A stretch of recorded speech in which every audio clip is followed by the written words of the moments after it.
যুদ্ধের তৃতীয় সপ্তাহে রণকৌশলে পরিবর্তন এনেছে ইরান। ব্যাপক ড্রোন ও ক্ষেপণাস্ত্র হামলায় ইসরায়েলে আহত শতাধিক। পারস্য উপসাগর থেকে আমেরিকার বিদায় ছাড়া যুদ্ধ থামবে না বলে হুঁশিয়ারি ইরানের সামরিক উপদেষ্টা মোহসেন রেজাইর। খার্ক দ্বীপে হামলায় নিজেদের ভূমি ব্যবহারের অভিযোগ অস্বীকার ইউএইর। আমেরিকান নাগরিকদের দ্রুত ইরাক ছাড়ার নির্দেশ দূতাবাসের। লেবানন সীমান্তে সাজোয়া যান নিয়ে রণপ্রস্তুতি ইসরায়েলের। হামলা ও বৈরী আবহাওয়ায় মানবিক সংকটে সাধারণ মানুষ। ওয়েস্ট ব্যাংকের সপরিবারে নিহত 4 প্যালেস্টিনিয়ানের জানাজায় হাজারো মানুষের ঢল। নিরপরাধীদের হত্যার বিচারের দাবি। মধ্যপ্রাচ্যের রাজনৈতিক, অর্থনৈতিক সহ সবশেষ খবরাখবর আপনাদের সামনে এক নজরে তুলে ধরছি আমি তাসমিয়া টুম্পা।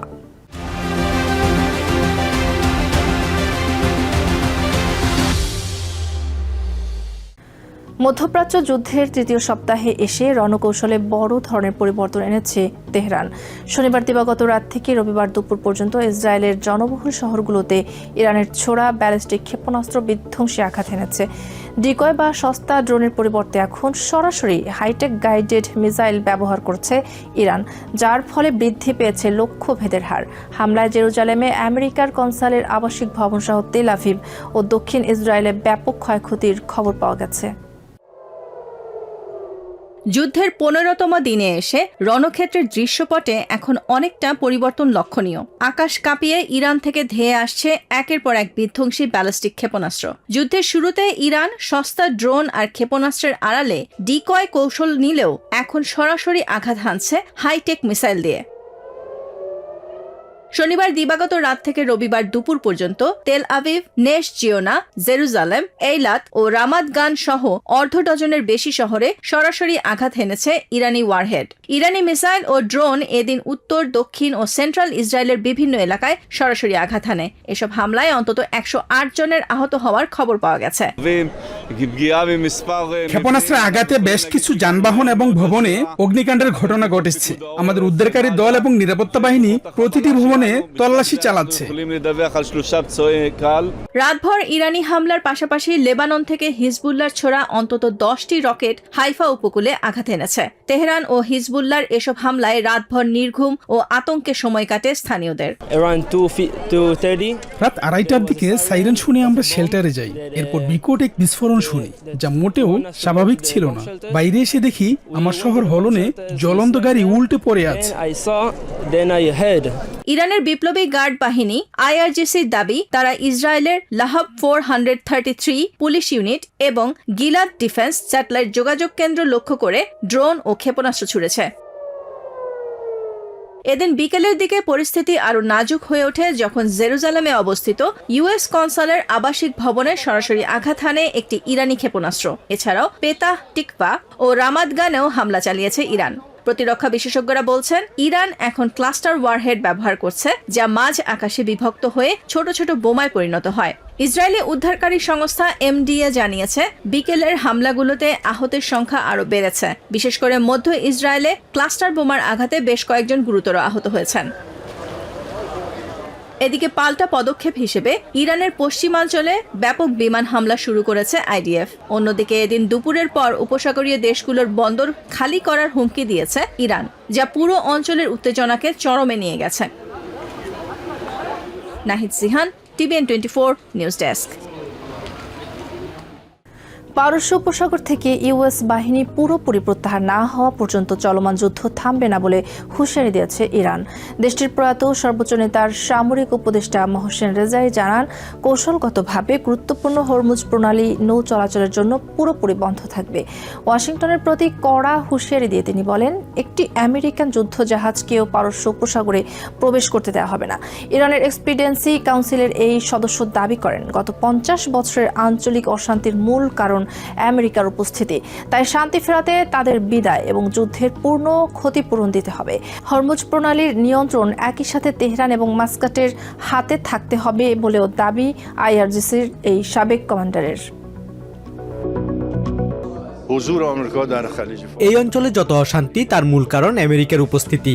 পারস্য উপসাগর থেকে আমেরিকার বিদায় এবং দুই পারে থাকা আমাদের এবং ওমানের পূর্ণ নিয়ন্ত্রণ ছাড়া এখানে নিরাপত্তা নিশ্চিত করা সম্ভব নয়। এই যুদ্ধ কিভাবে শেষ হবে তা আমরা ঠিক করব। আমাদের প্রথম শর্ত, আমেরিকার কারণে হওয়া সমস্ত ধ্বংসযজ্ঞের পূর্ণ ক্ষতিপূরণ দিতে হবে। আর দ্বিতীয়ত, ভবিষ্যতের জন্য শতভাগ নিরাপত্তা গ্যারান্টি নিশ্চিত করতে ইউএস বাহিনীকে পারস্য উপসাগর ছাড়তে হবে। تمام خساراتمون رو از آمریکا خواهیم گرفت. চলমান মধ্যপ্রাচ্যের যুদ্ধ তৃতীয় সপ্তাহে গড়ালো। তেহরানের আকাশে এখন কেবলই বারুদের গন্ধ আর মিসাইলের গর্জন। তবে এই সংঘাতের ভয়াবহতায় সবচেয়ে বেশি ক্ষতিগ্রস্ত হচ্ছে সাধারণ মানুষ, যার বাস্তব প্রতিফলন দেখা গেছে 1 মার্চ নীলুফার স্কয়ারের বিস্ফোরণে। একদিকে খারাকদ্বীপে তেল স্থাপনায় হামলা, অন্যদিকে ইউএইতে পাল্টা ড্রোন হামলার হুমকিতে চরম অস্থিরতা বিরাজ করছে পুরো মধ্যপ্রাচ্য জুড়ে। 2000-এর বেশি মানুষের প্রাণহানি আর বিশ্ব বাজারে জ্বালানির রেকর্ড মূল্য বৃদ্ধির মাঝেও টিকে থাকার লড়াই চালিয়ে যাচ্ছে এই অঞ্চলের বাসিন্দারা। ইরানে আমেরিকা ইসরায়েলের সংঘাতের মাঝে সবচেয়ে বড় খেসারত দিচ্ছে তেহরানবাসী। 1 মার্চ অঞ্চলটির নীলুফার স্কয়ারে এক বিস্ফোরণে মারাত্মকভাবে ক্ষতিগ্রস্ত হয় একটি আবাসিক ভবন। নিজ গৃহের সামনে দাঁড়িয়ে কান্নায় ভেঙে পড়েন বাসিন্দারা। তারা জানান, সব হারিয়ে এখন তারা আশ্রয় নিয়েছেন আত্মীয়দের কাছে। আমরা যখন লোকজনকে জিজ্ঞেস করলাম, তারা জানালো 3টি মিসাইল ছোড়া হয়েছিল। বিস্ফোরণের তোড়ে ঘরের দেয়াল ধসে পড়েছে, আসবাবপত্র সহ ভেতরের সব সরঞ্জাম বাইরে ছিটকে পড়েছে। আমরা নিজেরাও এখনো জানি না যে আমাদের পরবর্তী পদক্ষেপ কি হবে। আমি কেবল এটুকুই আশা করি মানুষের জন্য আর বেশি ক্ষতি না হয়।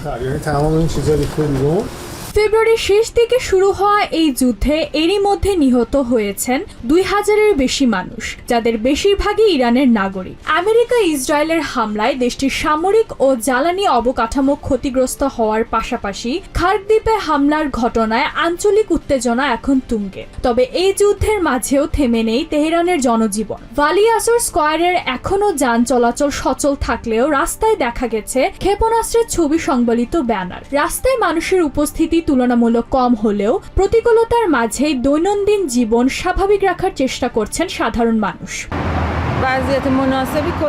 পরিস্থিতি মোটেও অনুকূল নয়।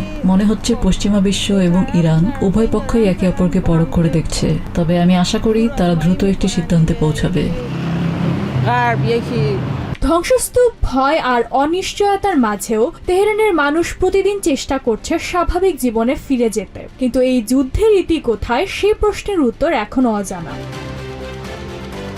ইশরাত জাহান, TVN 24 নিউজ ডেস্ক। লেবাননে ইসরায়েলি আগ্রাসন এক ভয়াবহ মানবিক বিপর্যয়ের রূপ নিয়েছে। গত 2 সপ্তাহে ইসরায়েলি বাহিনীর অব্যাহত হামলায় ধ্বংসস্তূপে পরিণত হয়েছে দেশটির দক্ষিণাঞ্চল। একদিকে সীমান্তের ওপারে ইসরায়েলি ট্যাঙ্ক আর গোলার গর্জন, অন্যদিকে কূটনীতির টেবিলে শান্তির বদলে কেবলই প্রত্যাখ্যানের সুর। এর মাঝেই খোলা আকাশের নিচে আশ্রয় নেওয়া হাজারো মানুষের জীবনে হানা দিয়েছে অকাল বৃষ্টি আর হিমেল বাতাস।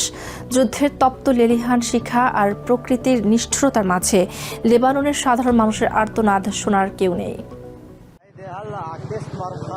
বৈরুতের নীলাভ আকাশ এখন ইসরায়েলি বিমান ও ড্রোন হামলার কালো ধোঁয়ায় আচ্ছন্ন, যেখানে ধ্বংসস্তূপে পরিণত হয়েছে সাজানো জনজীবন। এমনকি জীবন বাঁচানোর শেষ আশ্রয়স্থল হাসপাতালগুলো নিরাপদ নয়। দক্ষিণ লেবাননের বুর্জ কালাউইহ এলাকায় একটি স্বাস্থ্যকেন্দ্রে হামলায় প্রাণ হারিয়েছেন চিকিৎসক ও নার্স সহ অন্তত 12 জন স্বাস্থ্যকর্মী। মানবাধিকার আইন লঙ্ঘন করে চালানো এই অব্যাহত তাণ্ডবে এখন পর্যন্ত লেবাননে প্রাণ হারিয়েছেন 26 জন চিকিৎসক। যুদ্ধের তৃতীয় সপ্তাহে পা দিয়ে ইসরায়েলি বাহিনীর সারি সারি ট্যাঙ্ক আর সাজোয়া যান এখন লেবাননের দক্ষিণ সীমান্তে অবস্থান নিয়েছে। যে কোনো মুহূর্তে পূর্ণ মাত্রায় স্থল অভিযানের বার্তা দিচ্ছে এই সামরিক উপস্থিতি। সীমান্তের এই উত্তাপ বলে দিচ্ছে যুদ্ধের তীব্রতা আরও বাড়তে পারে। রণক্ষেত্রের এই উত্তেজনার মাঝে শান্তির আলোচনাকে সরাসরি নাকচ করে দিয়েছে ইসরায়েল। দেশটির পররাষ্ট্রমন্ত্রী গিদিয়ন সার স্পষ্ট জানিয়েছেন, এই মুহূর্তে কোনো সমঝোতা বা আলোচনার সুযোগ নেই। তার দাবি, হিজবুল্লাহর কর্মকাণ্ড লেবানন সরকারের নয়, বরং ইরানের নির্দেশে পরিচালিত হচ্ছে। ইসরায়েল এবং লেবাননের মধ্যে সরাসরি আলোচনার যে খবর প্রকাশিত হয়েছে তার উত্তর হলো না। হিজবুল্লাহ বৈরুতের কথা শুনছে না, তারা তেহরানের নির্দেশে কাজ করছে। যদি লেবানন সরকার বা সেনাবাহিনী পরিস্থিতি পরিবর্তন করতে চায়, তবে তাদের উচিত হিজবুল্লাহর হামলা বন্ধ করা। হিজবুল্লাহ আর ইসরায়েলি বাহিনীর পাল্টাপাল্টি হামলায় ভুক্তভোগী হচ্ছে লেবানিজরা। ইসরায়েলি হামলায় বাস্তুচ্যুত হয়ে যারা নিরাপদ আশ্রয়ের খোঁজে বেরিয়েছিলেন, এখন তাদের উপর হানা দিচ্ছে প্রকৃতির নিষ্ঠুরতা। বৈরুত থেকে সিদন পর্যন্ত বৃষ্টির তোড়ে ভেসে যাচ্ছে মানুষের শেষ সম্বলটুকু। ঘর ছাড়া এসব মানুষের ঠিকানা এখন প্লাস্টিকের তাঁবু কিংবা নিজের গাড়ি। আমরা এখন এই গাড়িতেই দিন কাটাচ্ছি। বৃষ্টিতে সবকিছু ভিজে একাকার হয়ে গেছে বলে প্লাস্টিক দিয়ে গাড়ি ঢাকার চেষ্টা করছি। আমি স্কুলগুলোতে আশ্রয়ের জন্য গিয়েছিলাম, কিন্তু সব পূর্ণ। আমার 7 সদস্যের পরিবারের জন্য এখন শুধু একটি নিরাপদ আশ্রয় দরকার। বৈরুতের সমুদ্র সৈকতেও দেখা গেছে সারিবদ্ধ তাঁবুর মিছিল। নাবাতিয়েহ থেকে পালিয়ে আসা মোহাম্মদ মারির কাছে একটি প্লাস্টিকের চাদর কেনার অর্থও নেই। শনিবার রাতের ঝড় বৃষ্টিতে তার বিছানা, কাপড় সব ভিজে যাওয়ায় এখন তিনি গুরুতর অসুস্থ। ঝড়ে আমার তাঁবুর ওপরের প্লাস্টিকটা উড়ে গেছে, আমি পুরো ভিজে গেছি। আমার সব কাপড় আর তোশক এখন ভেজা। আমি খুব অসুস্থ বোধ করছি, কিন্তু কোথায় যাব? এই গাছের নিচ ছাড়া আমার আর কোনো যাওয়ার জায়গা নেই। লেবাননের জনস্বাস্থ্য মন্ত্রণালয়ের হিসেব অনুযায়ী গত 2 সপ্তাহে নিহতের সংখ্যা বেড়ে দাঁড়িয়েছে 826 জনে। আহত হয়েছেন 2000-এর বেশি মানুষ। ঘর ছাড়তে বাধ্য হওয়া 810,000 মানুষের মধ্যে মাত্র 126,000 কোনো মতে সরকারি আশ্রয়ে জায়গা পেলেও বাকিদের জন্য পৃথিবীটা আজ বড্ড ছোট হয়ে এসেছে। একদিকে বৃষ্টির প্রকোপ আর অন্যদিকে যুদ্ধের ভয়াবহতা, সব মিলিয়ে লেবাননের সাধারণ মানুষের জন্য এখন প্রতিটি মুহূর্ত কাটছে তীব্র আতঙ্ক ও অনিশ্চয়তায়। Nahid Sihan, TVN 24 news desk.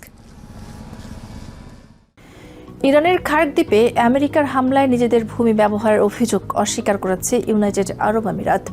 UAE president আল নাহিয়ানের উপদেষ্টা আনোয়ার ঘারঘাস এক্স পোস্টে ইরানের অভিযোগকে বিচক্ষণতাহীন ও বিভ্রান্তিকর বলে প্রত্যাখ্যান করেন। তিনি বলেন, প্রায় 2000 বার ইরানি হামলার শিকার হওয়ার পরও ইউএই সংযম দেখাচ্ছে এবং সবার জন্য সমাধানের পথ খুঁজছে। এর আগে শনিবার রাতে ইরানের জ্বালানি রপ্তানির প্রধান কেন্দ্র খার্ক দ্বীপে বিমান হামলা চালায় ওয়াশিংটন।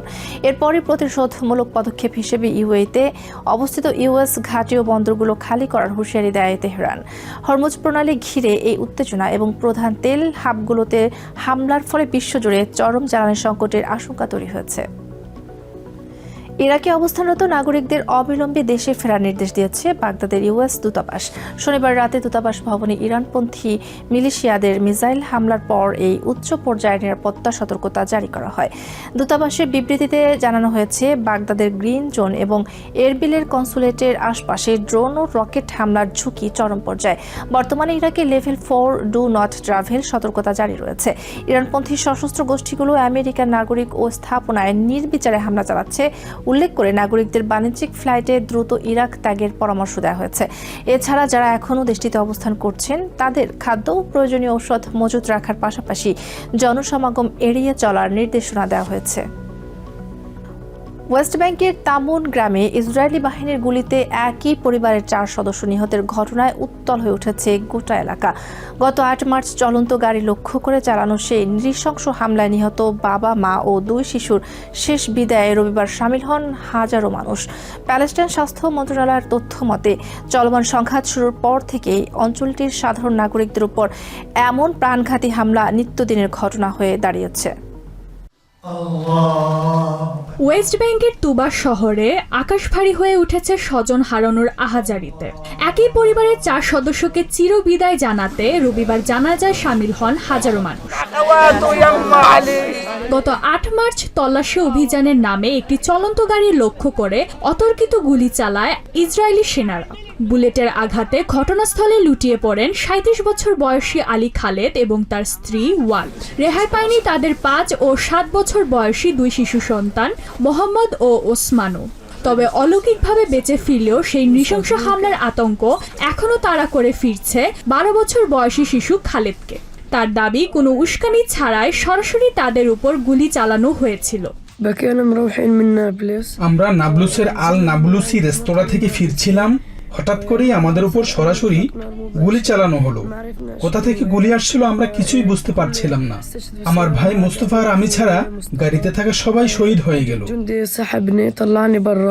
সন্তান ও নাতি নাতনিদের হারিয়ে শোকাহত নিহত আলী খালেদের মা।